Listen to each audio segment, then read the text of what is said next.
Good afternoon, everybody.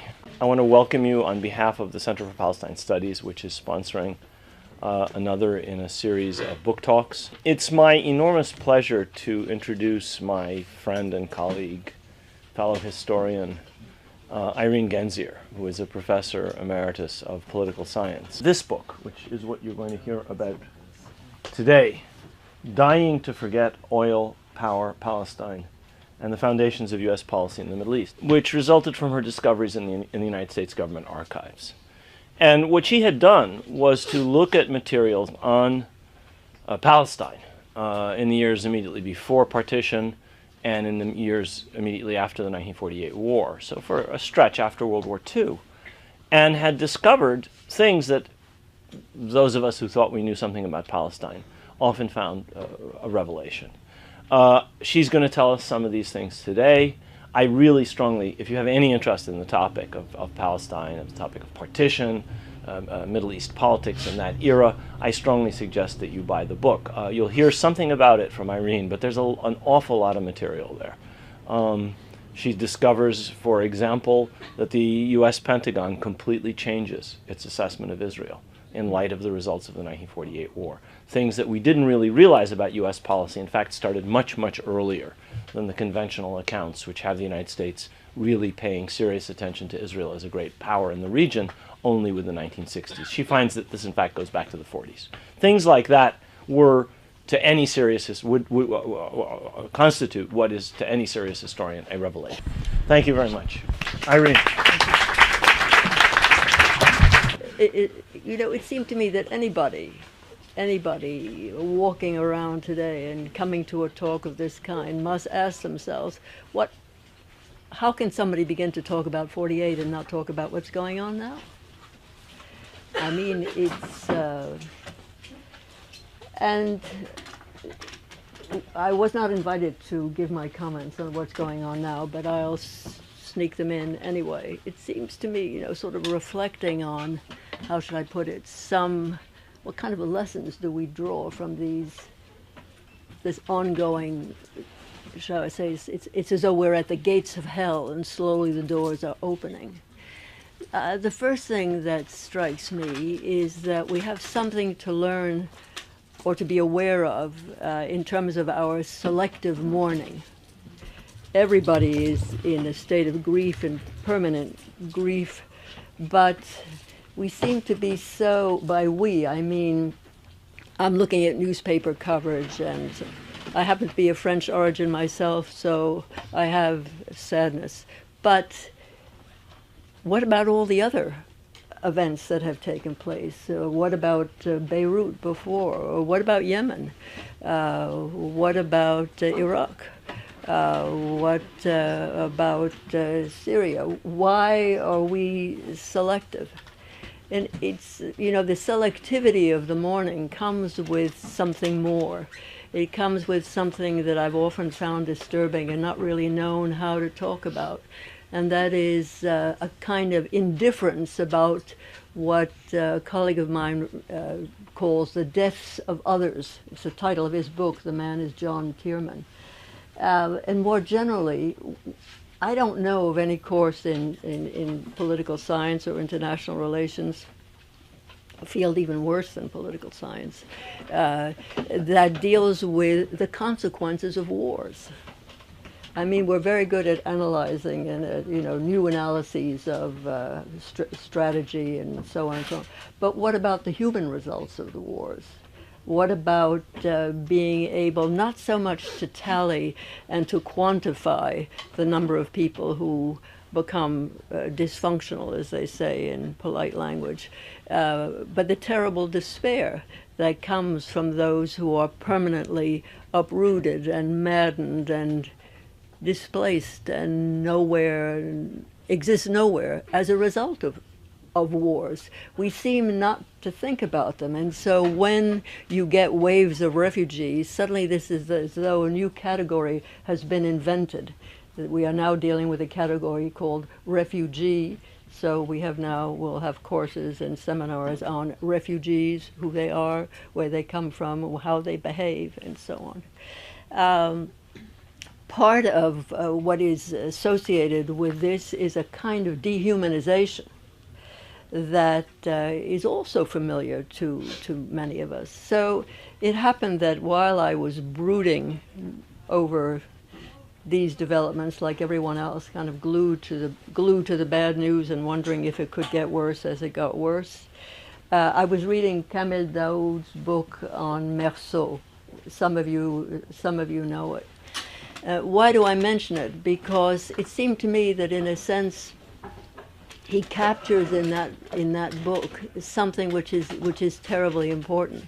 The namelessness. He's talking about Camus and Contre Camus and Camus étranger, but in his book, in the definition of Meursault and the whole retelling of the tale of Camus étranger, there is not just an attempt. It's the whole point of his book, it seems to me, to give a name, a face, a history of the party that was involved in this otherwise nameless act that Camus talks about. So in the process, as you read his account, you understand that he's not talking about an event.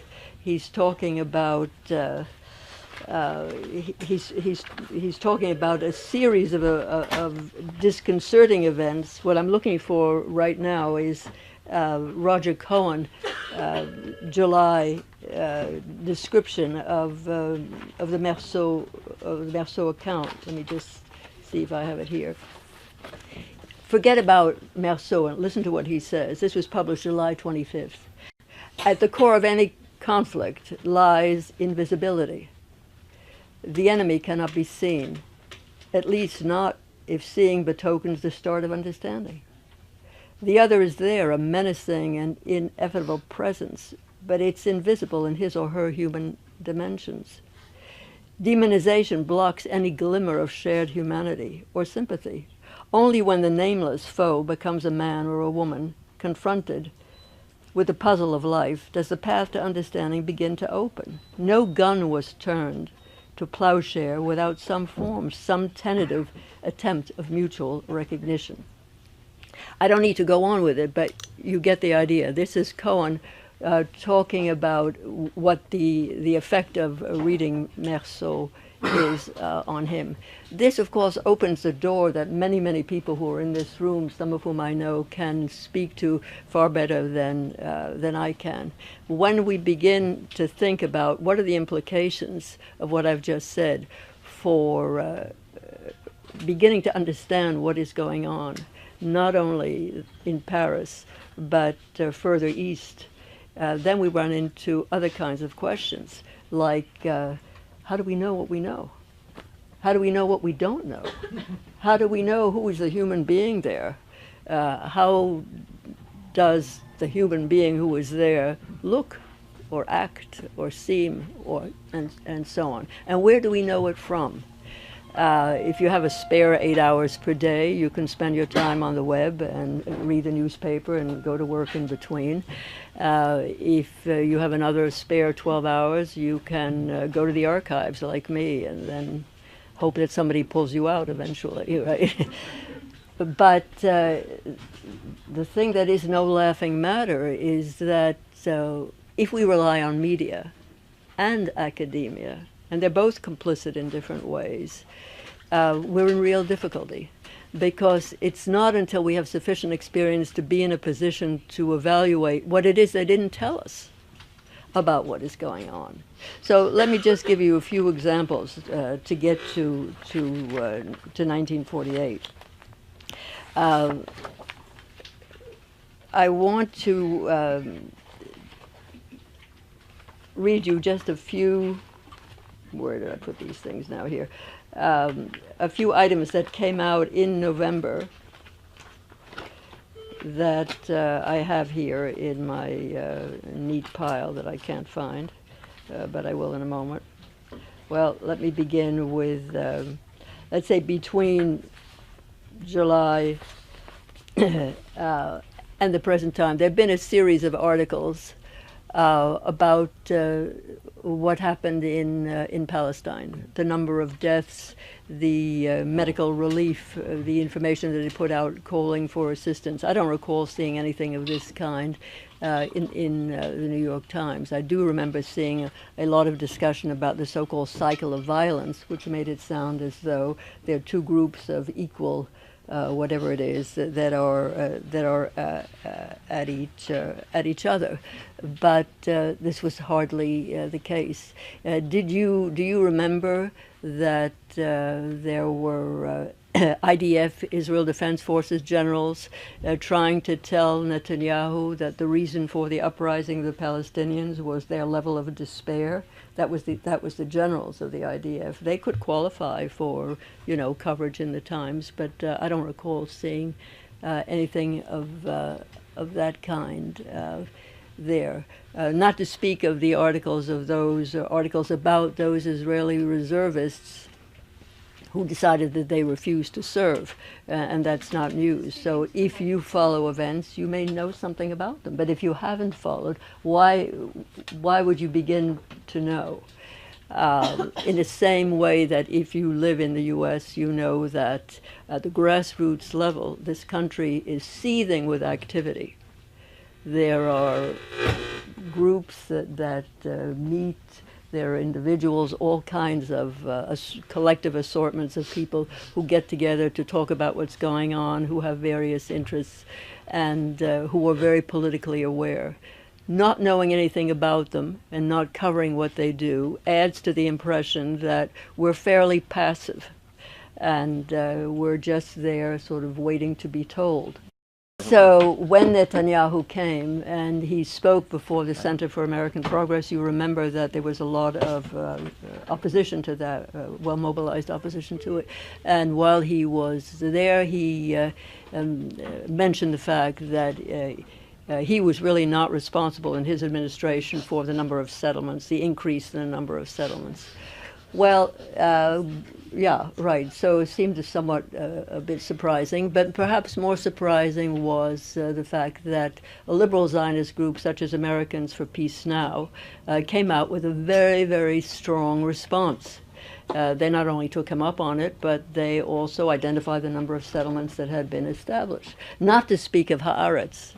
Haaretz, really, the Israeli liberal paper, really should qualify as a subversive paper, and maybe it does because there's so little reference to it in the U.S. But Peter Beinart said even more in that newspaper. So with these random remarks, what's the connection between this and my own work?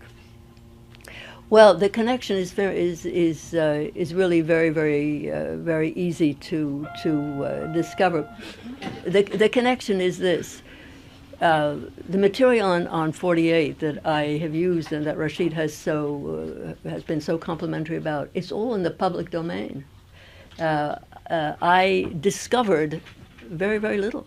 I mean, I happened to turn pages and use them and decide to expand on them or investigate them. But I can't say that, thanks to some foundation, I have spent years in the caves of X digging out secrets that were so well buried that there are no secrets. Everything I've used comes from declassified documents. I have to ask myself, I have all kinds of nasty answers, but I would rather not share them at this point as to why others didn't discover the same things.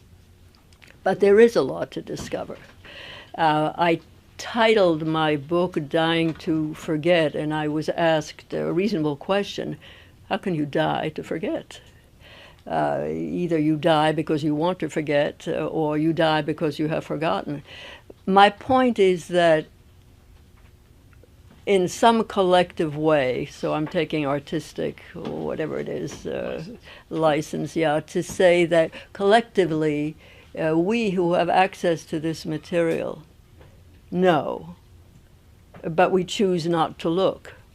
And we choose not to look because the upshot of what is revealed in this material does not at all fit the commonplace historical account or what passes for it of U.S. policy in the formation of the State of Israel.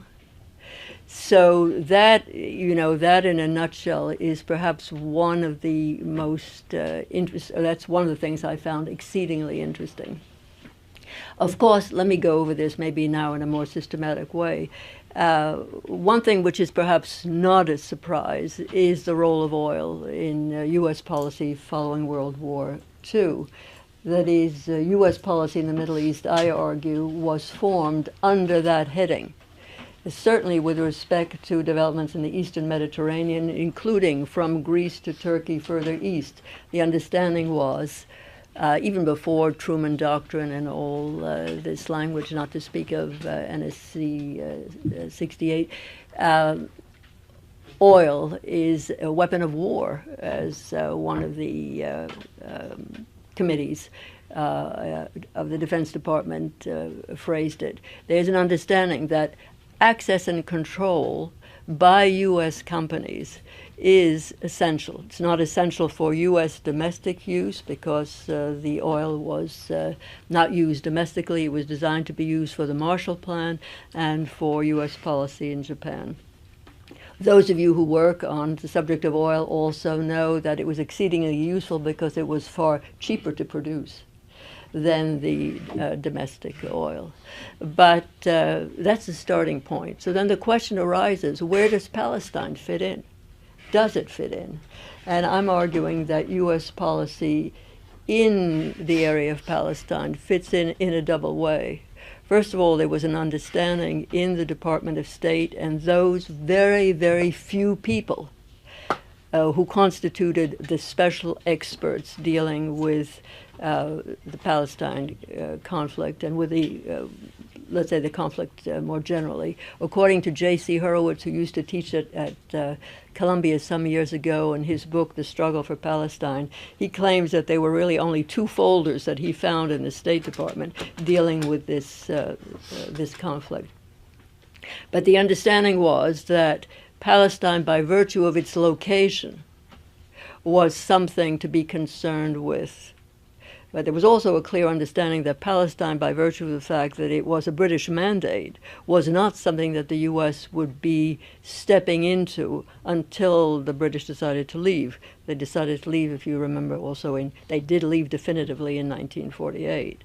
But prior to that, even in 1945, there were a succession of very clear statements made by various people in the Department of State and the CIA when it was formed in 1947 to the effect that the Palestine question is one of the most important questions facing us, even more so than Berlin. That's a dramatic statement. So if I can find my pages on evidence on this, I'll read them to you. But it begins in that way. There is between 45, 46, 47, 48 repeated assertions among this small group of policymakers, and I'll say something about who's included there, that this region where there is a conflict that is whose origins are very clearly understood, this is something that we cannot ignore. When between the partition plan, November 29th, 47, that's UN Resolution 181, and the period following Israel's declaration of independence on May 14th, in that interim and after, U.S. officials are also in receipt of information about the emerging refugee problem, which they take very, very, very seriously. Now, let me backtrack for a moment. One of the things I found most striking in the way in which officials discussed the conflict. It's totally unlike what you might hear today. There's no discussion of religion. There's no discussion of Sunni, Shiite, Muslims, forget it. The discussion is a political conflict among incompatible groups. One, people who live on the land. The other, the Zionist movement. This was not an expression of anti-Israel Zionist or anti-Semitic sentiment. It was presented by individuals who maybe were even unalike in their orientation, but simply as a matter of observation. We are faced with a conflict. What should be our position in the conflict? Some, like Evan Wilson, who wrote about this in the context of other accounts of U.S. policy, claimed that in 1945-46, the U.S., that is, so while Britain is still present, and the Truman administration, 1945, has just sent out Earl Harrison to do a study of Jewish refugees that results in something called the Harrison Report. In this context, while considering this, you had officials saying, "Look, we have to find a compromise." The position of Jewish refugees, as Gordon Merriam, who was then in the division of North African and Middle Eastern division of the State Department, according to Merriam, that's an international problem. We can't deal with it alone. Sounds familiar, right? We have to do something about that. We have a problem with immigration. That also sounds familiar. He didn't say more at the time, but there was more that was very familiar. There was a hostility to immigration, hostility to the immigration of Jews in the U.S. and many other places. So sad stories. In the midst of that, people like Merriam and Evan Wilson were saying, for Palestine, okay, 100,000 Jews should go from Europe immediately into Palestine, which the British didn't regard as a gift, but as some kind of a curse from the Americans who don't know up from down, who don't know what the hell they're doing. Don't record that. And who are going to spoil things for us. So a lot of opposition there, and often a different track comes the continuation of that conflict. So on the one hand, you have people saying, wait a minute, Earl Harrison report, that's not enough. Let's have an Anglo-American committee looking into what should be done in Palestine, and let's pursue that line. And on another hand, you have people saying, look, in Palestine, we think there should be a binational solution. We think that's the only possibility of finding a way out. This is at the time when there is also beginning to be agitation in favor of partition. So another revelation, there was no one in the U.S. except for the small circle of advisors to Truman who were close to him. They're all named, they're always well known, David Niles among them. Others opposed partition, consistently opposed partition.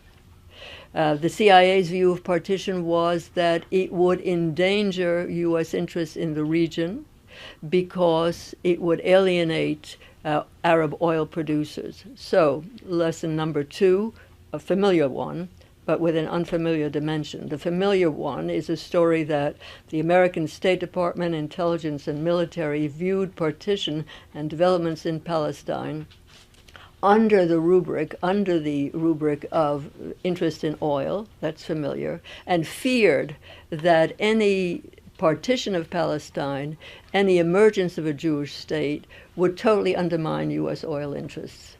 The revelation turns out to be false. After May 48, Aramco and U.S. oil companies expanded their holdings in the Gulf. That's not what one would expect. But then maybe also one would not have expected at this period for the Saudis to let the American oil companies and State Department know that they made a very cool distinction between, on the one hand, commercial interests and political interests. So you got the message? The message is we have commercial interests. And so on. That's a brilliant move, and it has long-range consequences, and you're familiar with the consequences. That was heard, and it was understood, as you no doubt understand it.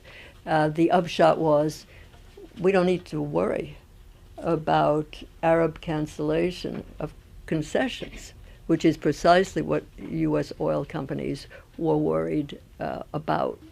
One of the things I discovered, which I think is important for the study of policymaking, and that is that there are circles outside of policymakers that also influence policy. We're accustomed to thinking in terms of lobbies and so on, but I'm not thinking about lobbies. What I'm thinking is this. I discovered that there was a very interesting a meaningful exchange between the individual who was the head of the oil and gas division of the Interior Department, a man by the name of Max Bohl, who had as part of his responsibility informing the president, Truman, about developments, international and national developments with respect to oil.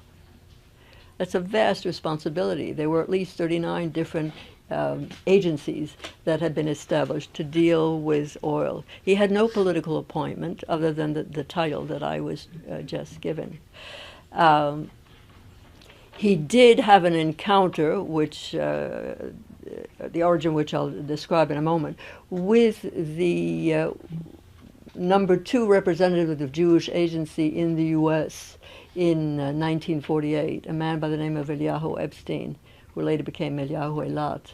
That relationship was, I think, very important. It's not a conspiracy. It's not secret. You can find out about it by, leave this meeting, go immediately to Logan Airport, head for the Truman Library, and also go downtown and you don't even need to go to the Israeli consulate. You can just go to Columbia's library and look for the Israeli version of the Foreign Relations of the U.S., 1948, and you'll find the text of the correspondence between these people and what it meant. Okay, so I began talking about oil and this interesting connection, but let me pursue this again, coming back to the subject of partition, the opposition to partition.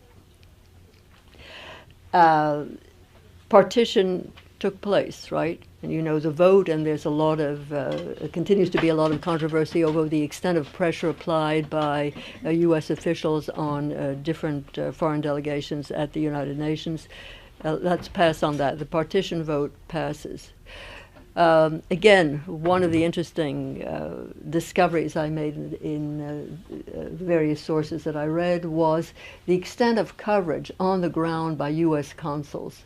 We're familiar with the importance of the work of Benny Morris and Ilan Pape and Tom Segev and others, but there were U.S. consuls. Thomas Wasson was one. Assassinated on May 23rd, 1948, in conditions never really investigated. But he happened to be in Jerusalem at that period. Robert McAtee, who succeeded him, these people were sending, as part of their jobs, regular reports to the State Department, to the Secretary of State, what I see. And what they saw was an increasing level of violence. Accounts of Palestinians attacking Jews, Jewish settlers in buses, in all kinds of places, in violent and ostensibly nonviolent encounters. But they also saw and also reported on the mobilization by different Jewish groups, the Haganah, the Irgun, the Stern Gang, acts of atrocities, as in the case of Deir Yassin, April 9th, 1948, that Thomas Wasson reported on in great detail and sent to Washington. The result in Washington is an increasing discussion between Marshall, the Secretary of State, and Loy Henderson in the State Department, among others, Robert McClintock, Dean Rusk, about what should we do. The British are still there. We know we have a Jewish population in the U.S. that is sympathetic and supportive of the idea of a Jewish state, but we're very worried about this. The memos that go to Washington from Wasson, among others, are not just chronicles of violence. They are reports of flight and expulsions of refugees, and they're documented, and they're collected. By January, February 48, Atchison was saying, we're going to have a terrible time. This is going to be a terrible year.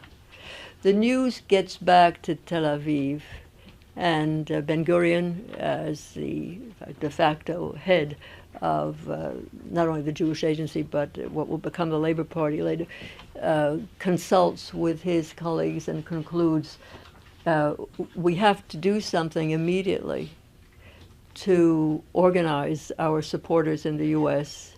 to make sure that the U.S. does not renege on partition. Because in January and February 48, there was talk about, let's bring the Palestine case back to the General Assembly and call for a temporary trusteeship. This was regarded with much hesitation among U.S. officials, including the legal advisor to the State Department, who said, this is going to make us look very bad. I mean, you call for essentially a statement of self-incrimination about your error in having supported partition. Nothing is done, but there's a lot of talk about the desirability, the risk of. I'm saying that in the decision on the part of Ben-Gurion to send someone to the U.S. to see what can be done turns out to be a brilliant political move. Moshe Chertok is in the U.S., so is Eliyahu Epstein, and they get to work. So Eliyahu Epstein is the person I mentioned before who meets Max Bohl. Parenthetically, okay, it's interesting gossip to know how they met, but that's not essential now. The important thing is that they meet. And I say Bohl is outside of the policy-making institution, but Eliyahu Epstein, when he meets him, says basically, look, we need your help. We would like the Americans to understand that they misunderstand our motives and the extent to which we can support U.S. policy in the Middle East rather than constitute a risk for such policy. Well, them there is important words, because the view of the Zionist movement and of the idea of creating a Jewish state was precisely that it would endanger oil, U.S. oil interests. And Epstein presents what is in effect called the Notes on Palestine, a new policy, a new look. And it was a very intelligent statement, not suggesting, but indicating that the Americans had the whole thing reversed. The fear was not that the Arabs would turn against the Americans and drop their concessions, but rather the problem was that the Americans didn't understand the extent to which the Saudis, for example, were dependent on the U.S. If the dependence was the reverse, then what was the basis of the fear? There was none. It was a fear based on misunderstanding. The correct understanding was that given the extent to which Arabs, oil-producing regions, were dependent on U.S. companies for the production, transport, and sale of their oil, if that was correctly understood, where was the problem? Bohl was very impressed.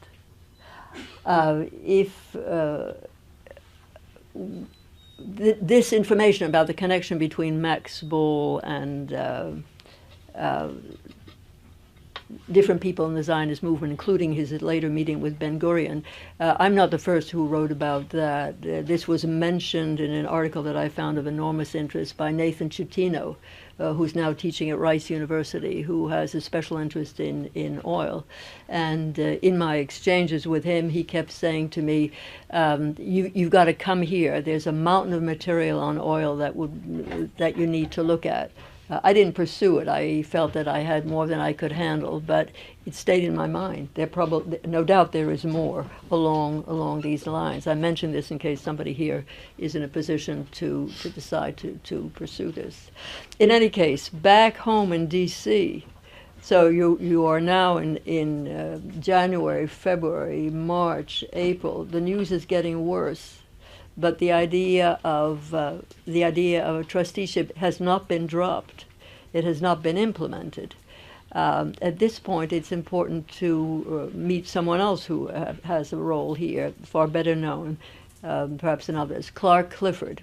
I'm sure that those of you who read some of this material are familiar with him. Legal counsel to the president, not holding a policy-making position. On May 12th, just a few days before Israel declares its independence, Truman calls a special meeting in his office.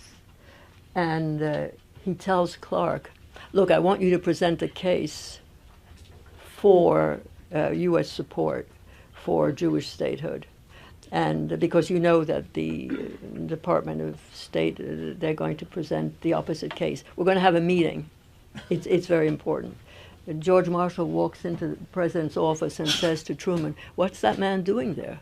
He has no official position. And Truman tells him, he's here because I invited him to come.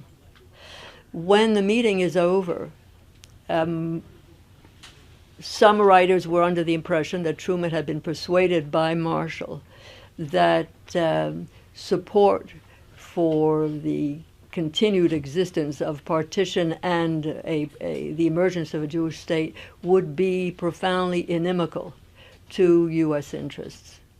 And as the evidence, included in the evidence that he provided, was data on the refugees.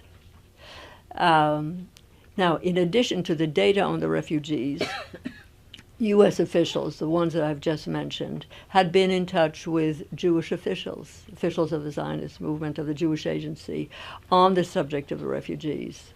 And they had, I would say, also clarity with respect to what the position of the Jewish Agency was at the time. It was the same as it would be after May 14th, which was briefly, we are not responsible for the creation of the refugee problem. It's a function of Palestinian and Arab hostility towards us and the response to their own leaders.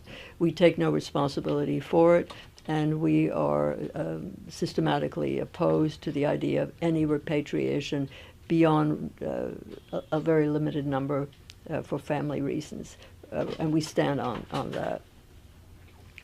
Clark, meanwhile, so here this man outside the establishment understands that things have reached a very, very tight point. He recommends, if you want, here's another revelation, he recommends to Epstein to inform the Jewish Agency leadership in Tel Aviv to go ahead with the unilateral declaration of independence.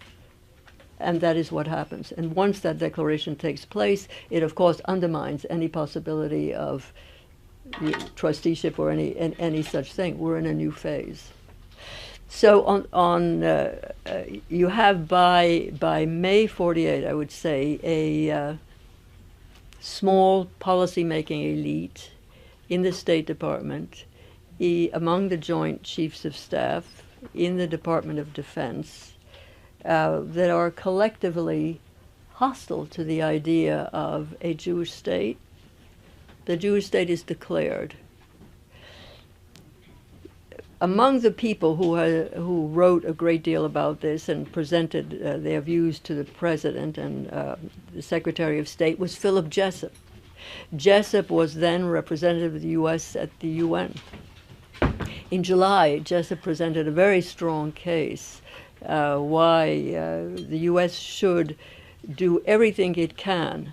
This is July, several months after Israel's declaration of independence, everything it can to pressure the provisional government of Israel to take in Palestinian refugees, in other words, repatriation.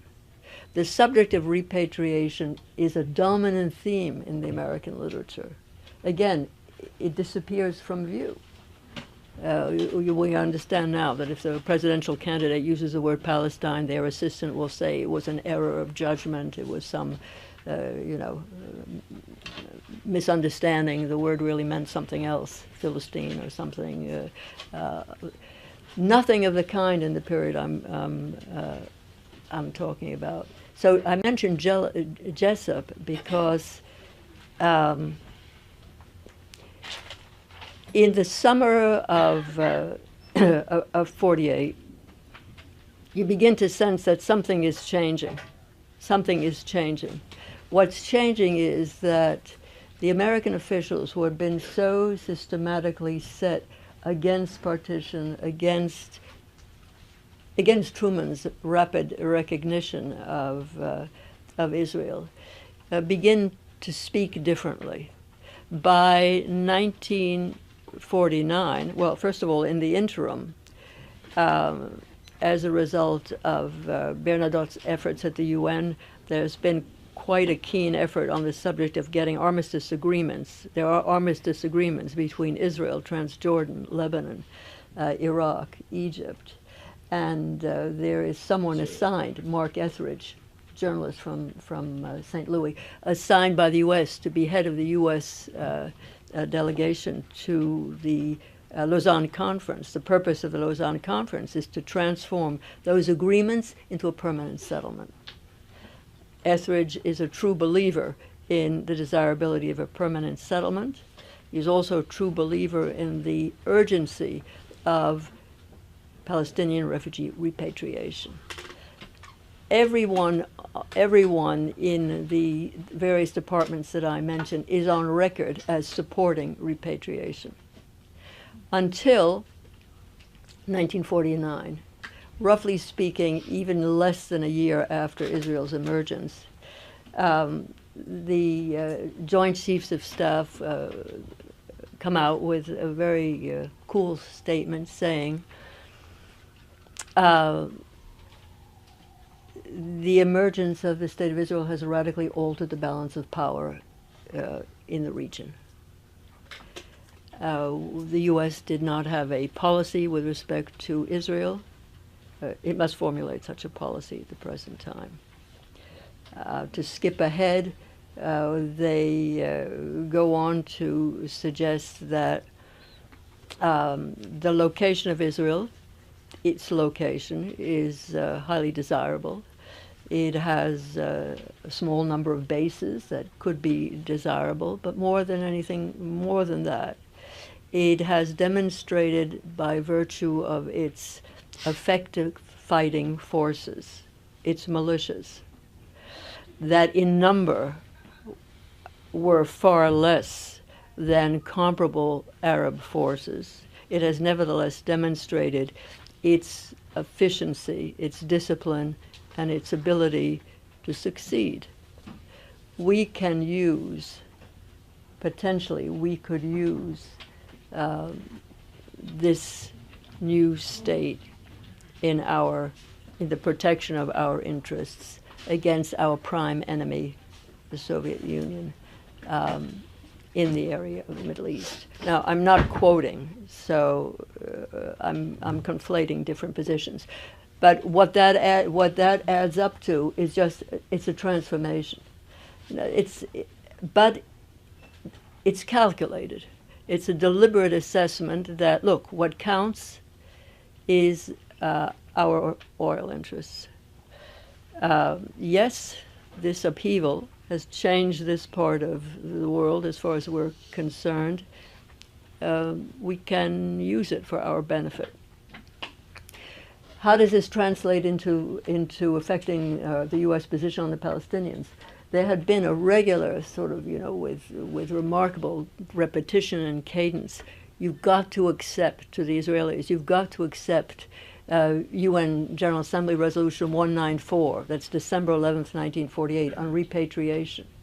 You have to make sure that, this is the American officials saying to the Israelis, you have to make sure that any changes you make with respect to territory is compensated, that you just don't extend your territory. And by the way, we also support the internationalization of Jerusalem. And we insist that you support the internationalization of Jerusalem. This is now a UN resolution. All that is never taken off the table. It's just totally subverted. So that Truman, by 1949, indicates to Robert Lovett acting Secretary of State, saying, if you consult with the provisional government of Israel and make any recommendations with respect to any changes whatsoever, you must obtain their permission. You must obtain their acknowledgement. And that's the end of the story. It's not the end of the story, it's the beginning of the story. But what I'm suggesting is that, again, there's a logic to it. There's a design. It's not a mystery. The understanding was, and by the way, I would not say that this comes out of any great love or hatred of Jews or Arabs. My sense is, if you take somebody like McClintock, who played an important role in Lebanon in '58, there's a contempt for both. These people are screwing things up in an area that's important for us. It's not so much profound historical emotion in one direction or another.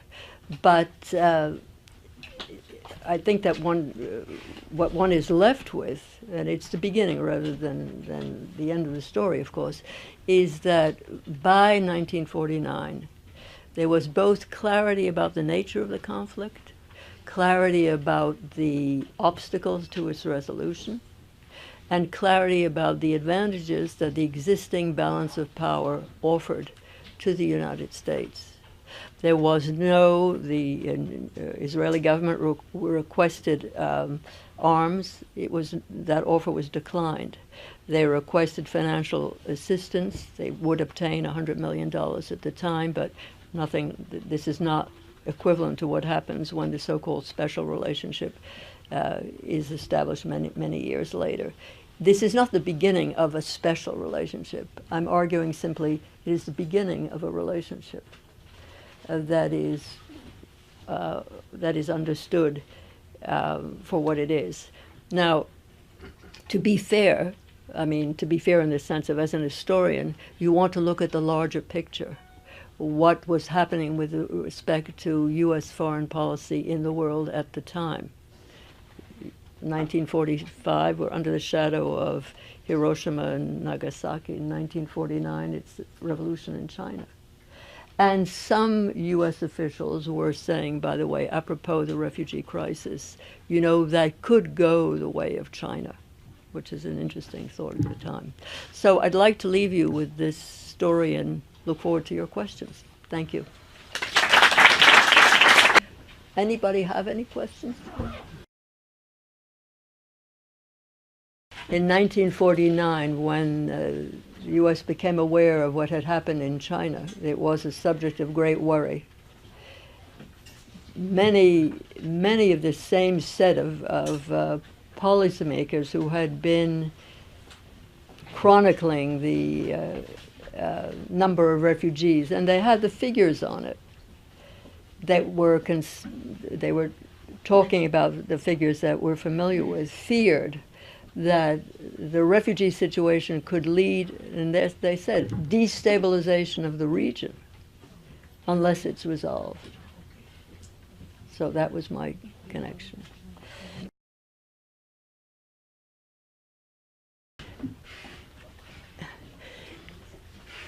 Everybody spoke the language of trusteeship, but how to do it was a very awkward question.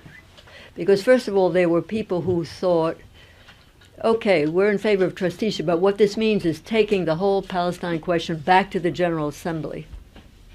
There was some disagreement on that, because they figured that would open an awful lot of things that they were not prepared. So the same small group, I'm saying, they maybe were not ambivalent about using the word trusteeship, but they were ambivalent about what it would mean to implement it. Marshall was in favor of it. He, at one point, Judah Magnus comes to Washington, and he was a frequent visitor, a man with no political influence, but sort of nice politics. And he sees everybody. And at some point he goes to see Marshall. And he tells Marshall, you know, I've lived in Jerusalem I've lived there all my life, and I know how people feel. Everybody's sick of this situation. You know, and he tells him, you know, by the way, that the Jewish community that exists now, if it wasn't for American funding, would not exist. It would collapse, right? And he asked Marshall, do you think it would be possible to impose sanctions on Israel, right? And Marshall seems taken aback and says, let me think on that one. And you understand that the answer is going to be no, because that's going a little bit too far. But your last point, you see, I also was, in a way, shocked by the rapidity of the turnaround. But then I asked myself, why be shocked? In a way, I felt that U.S. officials were very impressed by the fact that the different Jewish militias, whom they identified as terrorist groups, the Irgun and Lehi, that they were capable of committing all kinds of acts that were tentatively disavowed by the Haganah, but then, in point of fact, the results accepted. That they violated various truce agreements without any repercussions. So they seemed, in some rude way, to get away with it. And then the upshot was both the CIA and the State Department and the military had figures. How many Palestinians? We'll talk about forces, right? And so they give you the numbers, Palestinian, Egyptian, Syrian, and they say Transjordan. Okay, Transjordan is the only country that has a sizable military, thanks to the British. But we don't know how long they can hold up. As far as the Egyptians, they have only the rotten equipment left by the British, so we can leave them out. So even though the numbers, the disparity in numbers is extraordinary, let's face it, the only ones with discipline, with training, with a sense of their goal and the ability to accomplish it, is this new small state. Seems impressive. And that's an element that goes into, well, anyway, what does it mean to talk about trusteeship when the State of Israel declares, when you have this Yishuv suddenly declaring itself unilaterally independent? So that there are a lot of there are a lot of internal opposing forces, and someone like Marshall. So Marshall is on the record as telling the Israelis, how can you say you're not responsible for the refugees? We know what happened in Jaffa. We know what happened in Haifa. We have the numbers. And he says all of that. Then I discover, through Clark, so Clifford Clark, Clifford Clark leaked information. Clark Clifford, thanks. He leaked information. He leaked information about what he knew, what he had heard. One of the things that he heard, he claimed, was Marshall discovering that there were private talks, secret talks going on between Abdullah and Golda Meir and the Israelis. And he was reputed to have said, and this is what was reported, that if this was true, it would change how he felt. This is before the U.S. decides to drop its position and to recognize the inevitable. So there are soft spots in this. I mean, I give the impression that there's uniform hostility to partition, there's uniform demand for trusteeship, but obviously there are what I call soft spots within that suggest that there were some people who were not unalterably committed to these results. The impression I have, maybe subject to change by somebody else's research, is that the determining position was that of the military.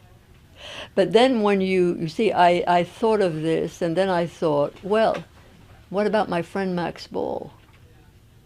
when Max Bohl was having these discussions with Eliyahu Epstein, and Epstein was saying to him, at one point Epstein tells him, "What can we do for the U.S.?" That's really thinking ahead. And Bohl is reputed to have said to him, "Well, you know, we understand that oil companies are thinking in terms of development projects in the Arab East. You might be able to help on that."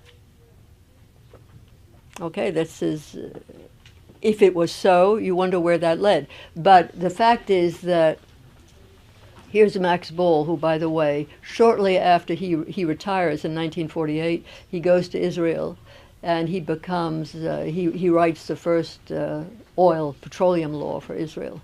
His son-in-law happens to become, who is a Palestinian Jew, he happens to become the first head of Delek, the Israeli oil company. It's through the connection with Max Bohl that U.S. oil companies are invited to consider the possibilities of investigating whether the new state of Israel has any significant oil resources. So, look, there are a lot of threads to this thing. These talks are happening in different offices and different office buildings, but the people who are involved know each other. So if you have the person who is, but this is my speculation, so I say I'm open to correction on this. I'm arguing that somebody in the position of a figure like Max Bohl, who is so close to the people in the world of oil, is able to, no doubt, not only discuss with Terry Deuce, who was then, vice president of Aramco, had been in the CIA, met with Eliyahu Epstein in Washington, was invited along with Charlie Harding, another oil executive, to meet with Epstein, and did after May 14th. Those encounters were surely not kept private.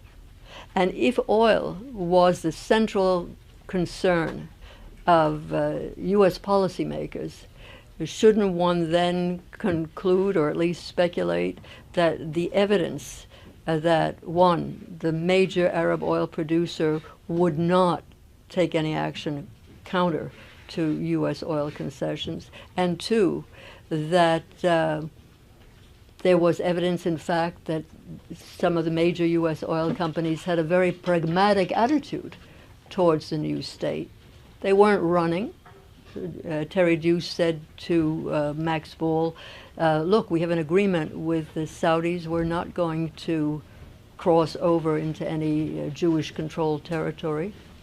But let's wait until after the state is created. All right, so these are factors that may have contributed to the decision of the military people. There's something here that looks indeed very advantageous for us. In fact, the only negative is this refugee problem. So what happens in 1949, Truman appoints George McGee to be the head of a center, an institute in Washington, where the whole refugee question is shifted to Washington. It becomes an American concern in Washington. Only it's not just shifted, the language is transformed. It's now not a problem of refugees, it's a problem of development. It's not a political problem, it's no longer a national problem, it's a development problem. We can deal with that because we're specialists on development. Hi, I just would ask for more detail about the premise of your book, because to me it seems like you sort of turn around the commonly believed proposition that it was either oil or Israel, but to me it's just like, I don't understand how supporting a Zionist state at this time would allow greater U.S. access to oil or better relations with its oil-producing neighbors. Well, it's a good question, and when Truman became president, he repeated the same, the same story to Abdulaziz. Well, that was a nice declaration, and it had absolutely no meaning translated into policy. The fear was that, as I said before, if the U.S. supported a partition or a Zionist movement, it would lose the access to oil. And then it became evident that that wasn't going to be the case. Once Now, that's not a guarantee, after all. Oil was passing through pipelines. You could have had attacks. Timothy Mitchell would have a lot to say, of course, on the likelihood of that. But I'm saying that if that major element turns out to be questionable, the position that you describe, which is a common one, if that turns out to be questionable, then a lot of things open up. So your premise is more that we can support Israel for all these other reasons and then not risk hurting our oil interests. Well, look, if after May 48, the major U.S. oil companies in Saudi Arabia wanted to get access to what they thought might be interesting oil resources off the Gulf Coast, they weren't stopped. They were encouraged. The person who writes about this is Labelle in Diplomatic History. That's his letter. So our worries are, or our assumptions are perhaps misplaced, partially.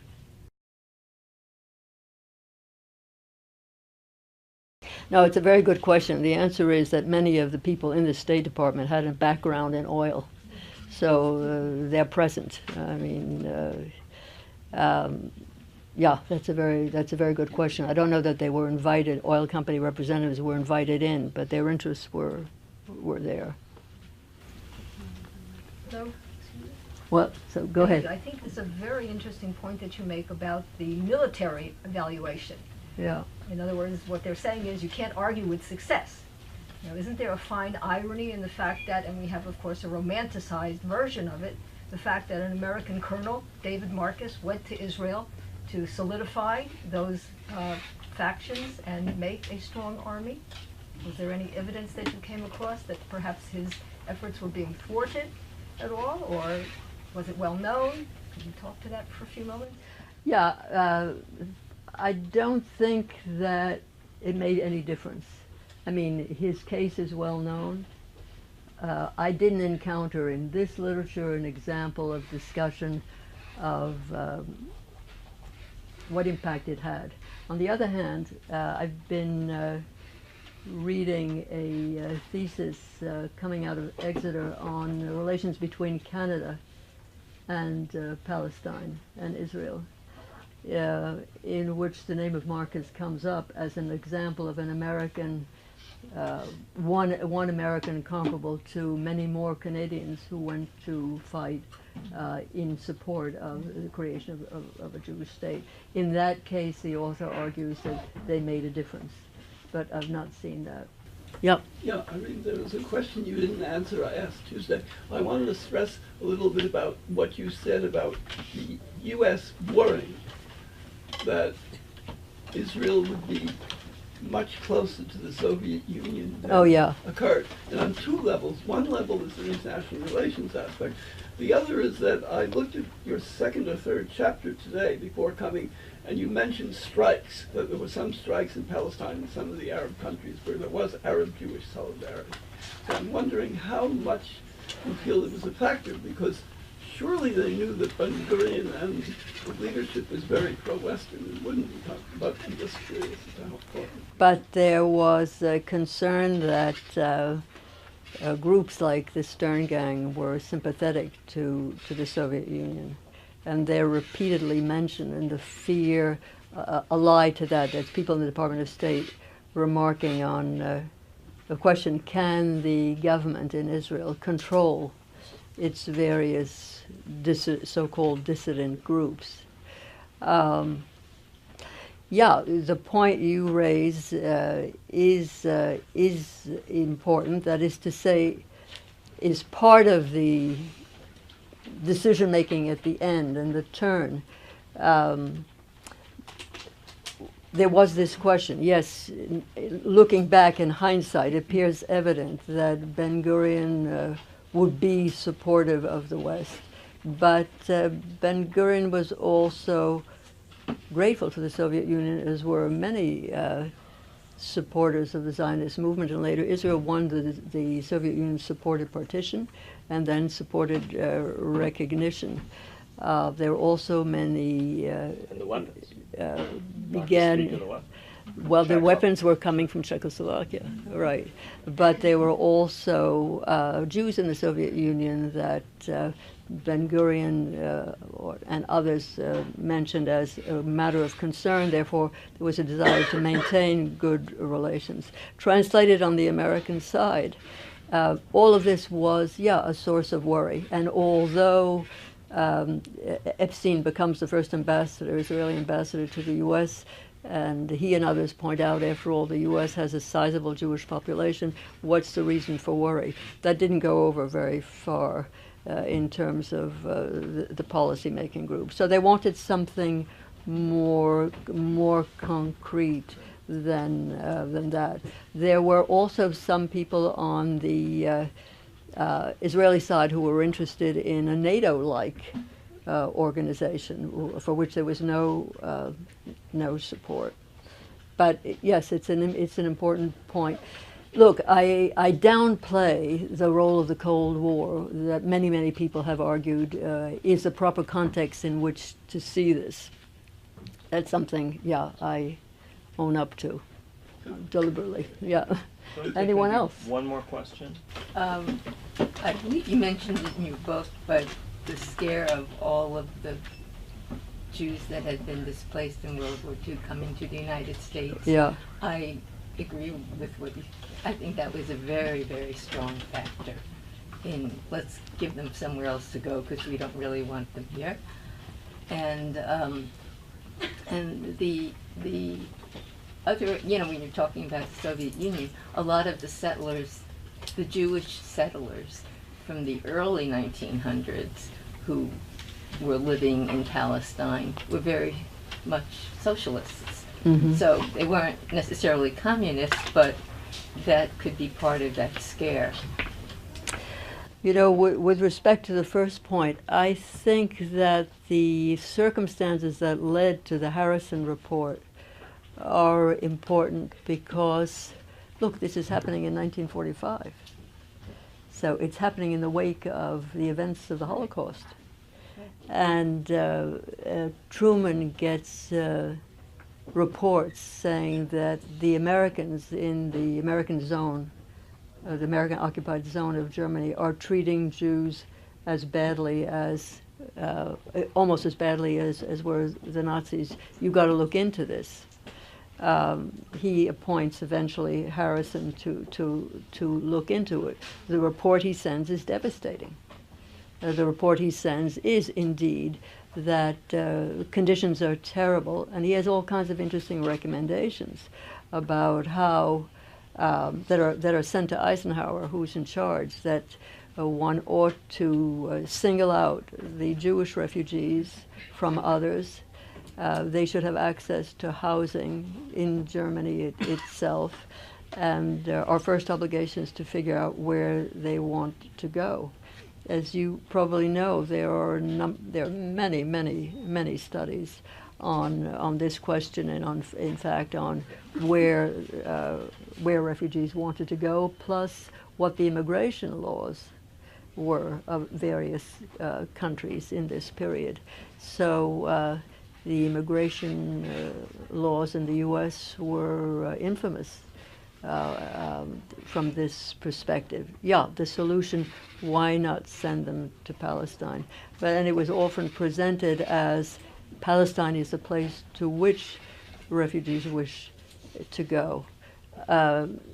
All this stuff is too serious just to lay out casually without evidence. I simply want to reiterate your point. It was a very major consideration. So this is happening in 45. It's also in 45 that you get some of the first statements from the State Department saying the Palestine conflict is going to be one of the most important conflicts we have to deal with. I mean, perhaps in retrospect, that is that's the most shocking thing, given the current attitude, that here in this, in this formative period, there was a recognition that, first of all, it was considered highly unlikely that the conflict would end as it did, even if Americans, even if, let's say, the Joint Chiefs and others concluded that the Israeli military represented the number 2 military power after Turkey in the Middle East. This is 1949. It's impressive at the time. They admitted that they were not at all sure that Israel would emerge from the struggle over Palestine as it did. So they were surprised and had a sense of what the number of casualties were as well. Now, you know, when you read this literature, it's not exactly reading the equivalent of, let's say, what's his name, Yitzhar Smilansky, who wrote Yobet Vise, right? That was published in May 49. This is an Israeli who was, yes, there it is, right. Oh, strange, there it is, yeah. This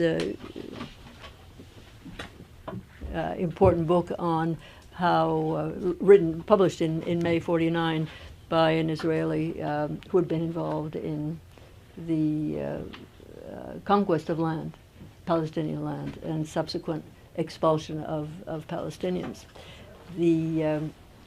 Maybe Thomas Wasson, his reports from Deir Yassin were perhaps the equivalent with Robert McAtee. So there's a human dimension there too. Any other questions?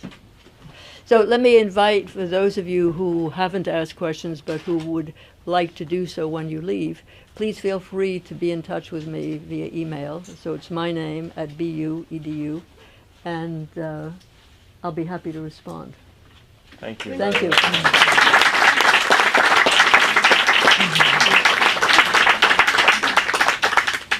was great. They loved it.